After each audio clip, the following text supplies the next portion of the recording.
Françoise Hardy, dont le nom est devenu synonyme d'élégance, de mélancolie et de romantisme dans la musique française du XXe siècle, demeure, à plus de 80 ans, une icône incontestable, un monument vivant, certes, mais recouvert de mousse à la tristesse. Elle arpente la scène actuelle avec une immobilité presque effrayante, une acceptation du destin enveloppé dans la carapace fragile mais résiliente d'une femme qui a traversé d'innombrables épreuves. Si sa brillante carrière lui a apporté une renommée internationale et a façonné un style musical unique où de douces mélodies embrassent des paroles poignantes sur la séparation et la nostalgie, c'est sa vie personnelle qui constitue la ballade la plus longue, la plus complexe et la plus discrète. Une œuvre qui ne s'achève jamais vraiment, mais qui se poursuit par un nouveau chapitre de silence et de réflexion. Lors de ses rares apparitions publiques, ou à travers des interviews soigneusement sélectionnées, on ne retrouve pas l'image de la jeune fille yéyé aux grands yeux ronds, aux longs cheveux lâchés et à la guitare rustique. On découvre alors une femme à l'air hagarde, marquée par une fatigue qui ne tient pas seulement de l'âge, mais aussi du fardeau invisible qu'elle porte depuis des siècles. Depuis des décennies, tel est le contexte actuel de Françoise Hardy. Une star qui a refusé les feux de la rampe, mais ne peut échapper à l'attention du monde. Une personne confrontée aux plus grands défis de sa vie, notamment sur le plan de la santé, avec l'arrivée inattendue du cancer. Mais ce qui tourmente le plus les fans et les connaisseurs, ce n'est pas tant la confrontation publique avec la maladie que l'apparition persistante d'une tristesse indéfinissable, une émotion vague, innommable, qui plane autour d'elle comme une brume matinale. Cette tristesse n'est pas uniquement la tragédie d'une femme trahie en amour. Bien que son histoire d'amour et son mariage avec Jacques Dutronc aient fait couler beaucoup d'encre, ni uniquement la douleur d'une mère, même si sa relation avec son fils Thomas Dutronc a connu des moments compliqués, ni uniquement le regret d'un mauvais choix de carrière. C'est une synthèse de tout cela, amplifiée par quelque chose de plus profond, quelque chose qu'elle garde toujours caché. Cette tristesse s'exprime par un regard absent, une voix douce et parfois par des réponses brèves et significatives sur sa vie. C'est comme un soupir. Cela dure des années 60 aux années 80 et jusqu'à aujourd'hui. Il pourrait s'agir de l'incurable solitude d'une âme sensible, toujours en quête d'un amour idéal, mais confrontée aux dures réalités de la vie. Son amour pour Dutronc en est un exemple typique. Une relation définie par l'absence et la distance plutôt que par la proximité et l'attachement, la laissant prisonnière d'un état d'attente et de déception constante. Ou peut-être cette tristesse provient-elle de souvenirs indélébiles de son enfance, de l'absence de son père et des conflits familiaux qui ont façonné sa personnalité introvertie et mélancolique, la poussant à toujours percevoir la vie à travers le prisme de la perte et de la fragilité. Une autre possibilité est que cette tristesse soit le fruit d'un combat acharné contre la maladie. Face aux ravages de la maladie et à la finitude de la vie humaine, des expériences de mort imminente l'ont amené à réfléchir davantage à l'existence, à la fin et à ce qui subsiste, créant un profond sentiment d'impuissance face aux lois de la nature. Mais le plus mystérieux et le plus fascinant est la possibilité que Françoise Hardy cache quelque chose de plus profond, un secret, quelque chose qui n'a jamais été pleinement révélé, peut-être lié à un amour non partagé, à l'espoir d'une vie extraordinaire tenue secrète, ou à une vérité bouleversante sur son mariage qu'elle ne dévoile que partiellement. Ses chansons sont souvent des confessions codées, des portes qui s'ouvrent un peu sur son monde intérieur complexe, mais il y a toujours une pièce verrouillée où personne n'est autorisé à entrer. Sa fatigue et sa tristesse actuelle sont les signes physiques du poids mental de ces choses cachées. Il semble qu'elle porte sur ses épaules non seulement la célébrité, mais aussi le fardeau de la vérité, des mots non dits, des émotions inexprimées. On ne peut s'empêcher de se demander, derrière cette froide élégance et cette voix murmurée, que cache Françoise Hardy? Qu'il s'agisse de la vérité d'un amour qui l'a détruite, d'une mauvaise décision qui l'a hantée, ou de la peur d'une solitude absolue à la tombée de la nuit, la réponse se trouve au plus profond des prochains chapitres de sa vie, écrits de confessions douloureuses et de vérités révélées à contre-cœur après des années de silence. Elle est un livre ouvert qu'on ne pourra jamais lire, une chanson parfaite à laquelle il manque la dernière note, et la tristesse actuelle nous invite à rechercher cette pièce manquante. L'histoire d'amour et le mariage de Françoise Hardy et Jacques Dutronc constituent non seulement un chapitre important de sa vie, mais aussi une épopée complexe, contradictoire et tourmentée de l'artiste française. Cette relation a profondément marqué sa musique et son âme, transformant sa souffrance personnelle en œuvre d'art intemporelle. La rencontre de ces deux êtres dans les années 1960 fut un contraste saisissant. Françoise était une jeune femme sensible, réservée et mélancolique, en quête d'un amour absolu, d'un havre de paix, tandis que Jacques Dutronc était un homme bohème, romantique et fêtard, presque indifférent aux attachements émotionnels. Cette combinaison fatidique, qui créa immédiatement une attirance, annonçait aussi des tragédies inévitables. Leur amour reposait sur des fondements précaires. Hardy, toujours proactive, attendait la réciprocité, tandis que Dutronc maintenait une froide distance, semblant accepter ce sentiment comme une évidence. Cette différence engendra une douleur durable chez Hardy, une douleur qu'elle distilla et exprima dans ses chansons les plus tristes, faisant de ses textes un journal intime de solitude, même amoureuse.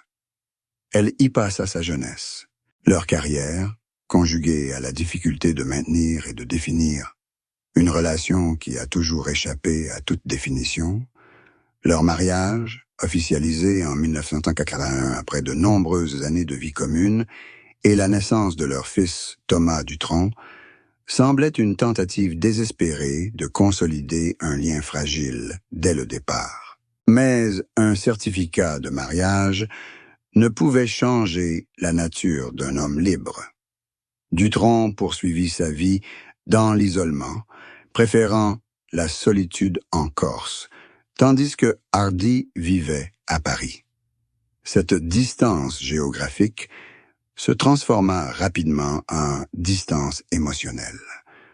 Un mariage de façade, un arrangement étrange que Hardy accepta avec impuissance et peut-être un respect aveugle pour l'homme qu'elle aimait profondément. Cet arrangement protégeait une façade familiale, mais détruisait l'âme de la femme, la forçant à vivre dans un état de mariage plus solitaire que jamais. La véritable rupture ne fut pas un événement ponctuel, mais un long processus, une lente érosion de la confiance et de l'espoir. Bien que jamais officiellement divorcés, leur relation se brisa d'une manière qu'une séparation formelle ne pouvait pleinement exprimer. Cette rupture était due à l'infidélité publique et à l'indifférence émotionnelle de Dutronc, chose que Hardy, introverti et sensible, ne supportait pas. La nature ne pouvait plus le supporter. Elle confia un jour que le silence et l'impossibilité de communiquer honnêtement dans cette relation étaient la pire des tortures. Elle se sentait invisible et incomprise.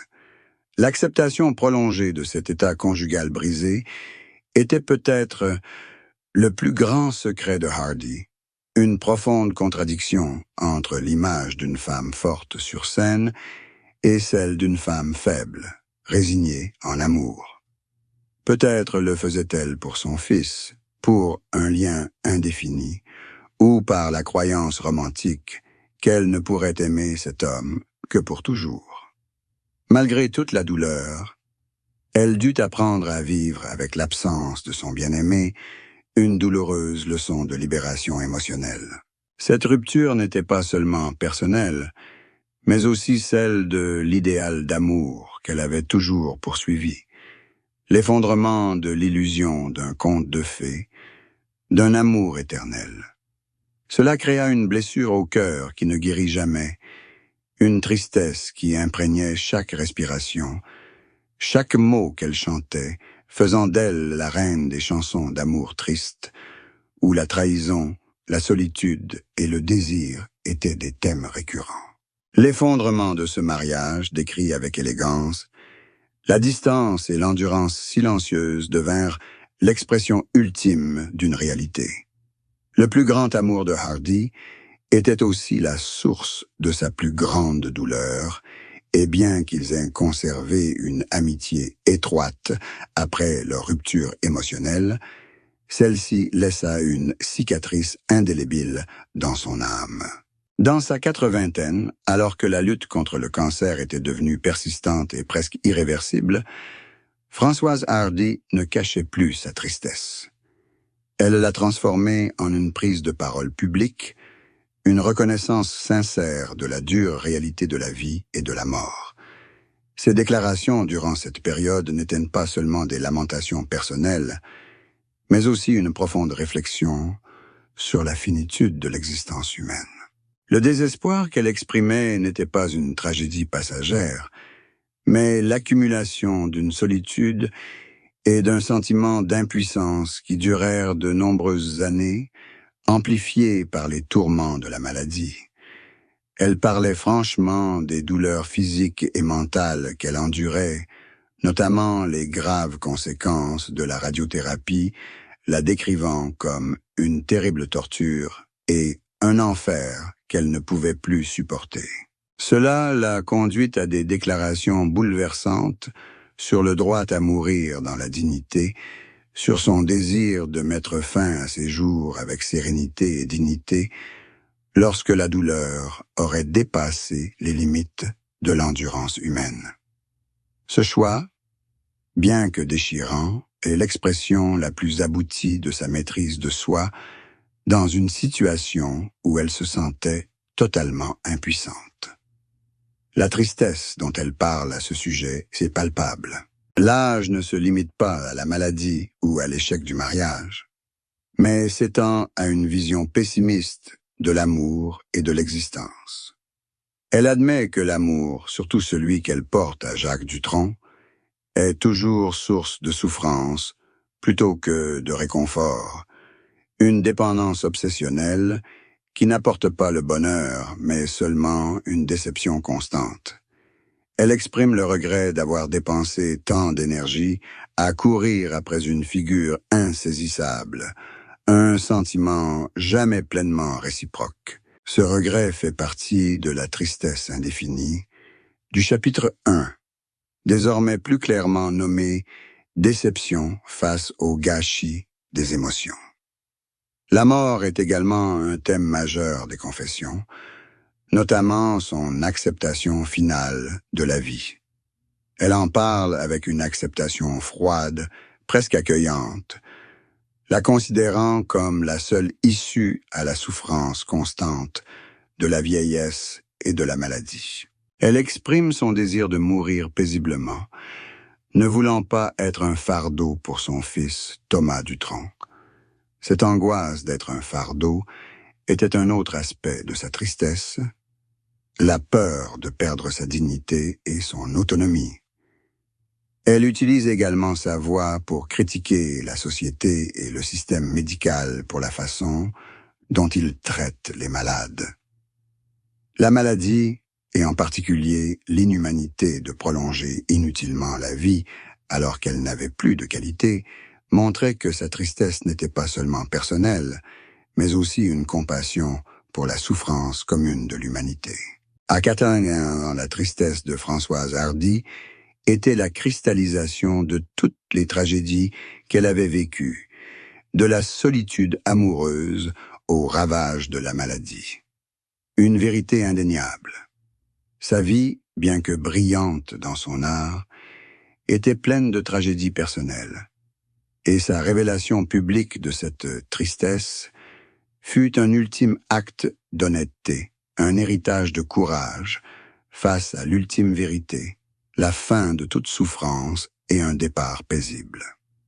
Elle a dit au monde clairement, la vie était devenue trop lourde et la joie avait complètement disparu de son existence, une confession douloureuse et sincère que peu d'artistes osent en faire publiquement. Le parcours de Françoise Hardy est une histoire unique, celle de la transformation d'une timidité et d'une mélancolie profonde en une marque musicale mondiale, un miracle de contraste rarement vu. Apparue au début des années 1960 avec le mouvement Yéyé, elle s'élève rapidement au-dessus de la superficialité de cette musique grâce à la profondeur émotionnelle et à la poésie de ses textes. Le succès retentissant de Tous les garçons et les filles la propulse au sommet de la gloire, à un très jeune âge, lui ouvrant les portes des marchés internationaux comme le Royaume-Uni et les États-Unis, où elle est admirée par Bob Dylan et Mick Jagger, prouvant ainsi son influence au-delà des frontières et des langues. Chanteuse et compositrice de talent, elle écrit elle-même les paroles et la musique de nombre de ses chansons, une pratique rare pour une artiste féminine de son époque, affirmant ainsi son autonomie et son authenticité artistique. La carrière de Hardy est marquée par le changement et son refus d'être catalogué.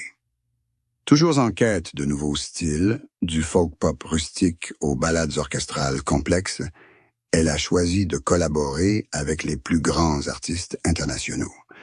Des producteurs de musique ont enrichi son héritage musical, mais derrière cette brillante carrière se cachaient des secrets qu'elle avait dissimulés pendant de nombreuses années, révélés au compte-gouttes dans ses autobiographies ou lors d'interviews tardives. L'un des plus grands secrets était son manque chronique de confiance en elle et sa faible estime de soi. Malgré son statut d'icône de la mode et de la beauté, elle était constamment hantée par des doutes, notamment sur sa voix et son apparence. Elle souffrait d'autocritique et de comparaison avec d'autres artistes, ce qui l'a presque conduite à se retirer de la scène musicale pendant longtemps. Ce retrait n'était pas seulement un choix personnel, mais aussi une façon de se protéger du jugement du public. Le deuxième secret était son intérêt profond pour l'astrologie et l'occultisme, un aspect qu'elle a toujours gardé secret, mais qui a eu une influence considérable sur ses décisions personnelles et sa carrière. Elle utilisait l'astrologie comme un guide pour déchiffrer le destin et la nature humaine, reflétant ainsi sa quête de réponse aux souffrances et aux incertitudes de la vie, réponse qu'elle ne trouvait ni dans la religion ni dans la science. Ce secret révélait une facette spirituelle plus profonde et plus complexe de l'artiste que le public ne connaissait généralement. Le troisième secret était lié à sa personnalité obsessionnelle et à sa peur de l'abandon. Issue d'une enfance insatisfaite et marquée par l'absence de son père, cette obsession, dissimulée derrière une apparence calme et élégante, était pourtant la principale source de souffrance dans sa relation avec Dutronc. Terrifiée par la solitude, elle accepta un mariage voué à l'échec pour préserver un lien fragile.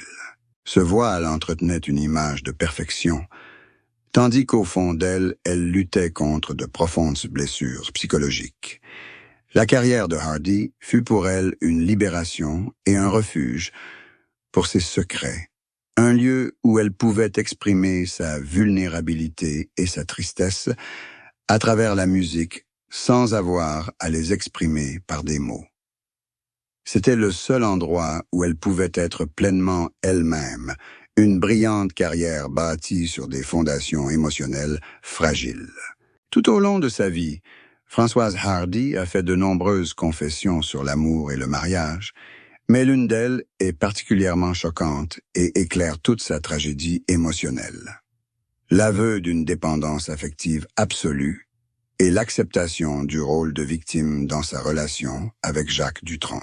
Il ne s'agit pas d'un aveu concernant une trahison ou une infidélité de la part de Dutronc, déjà connue, mais de l'horrible vérité sur son propre choix d'accepter et de maintenir une relation toxique.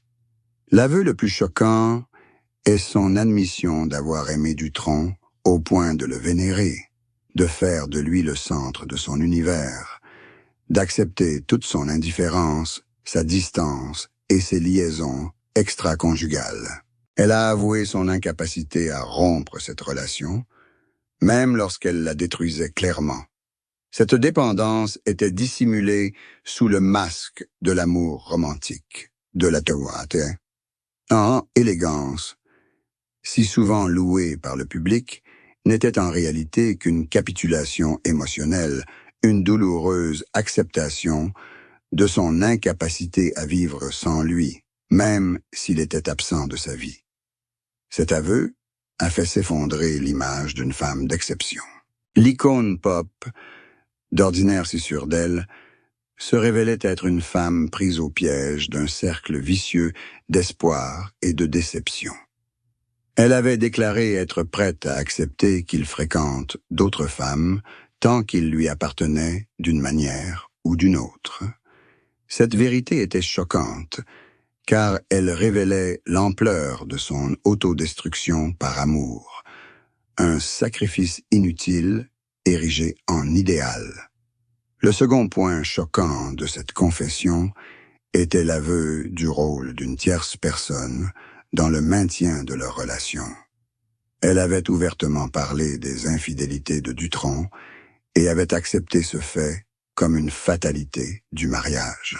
Mais le plus choquant était qu'elle rationalisait presque ses agissements, se blâmant pour son manque d'attirance ou son incapacité à le garder. Cette confession révélait non seulement l'effondrement de leur mariage, mais aussi la perte de son estime de soi. Elle s'était perdue dans cet amour, allant jusqu'à dire qu'elle pensait que le divorce serait une erreur plus grave que de maintenir un mariage sur le papier, même en étant émotionnellement séparés. Cela révélait une peur terrible de la solitude et du vide, une peur qu'elle avait dissimulée pendant des années sous une apparence de supériorité.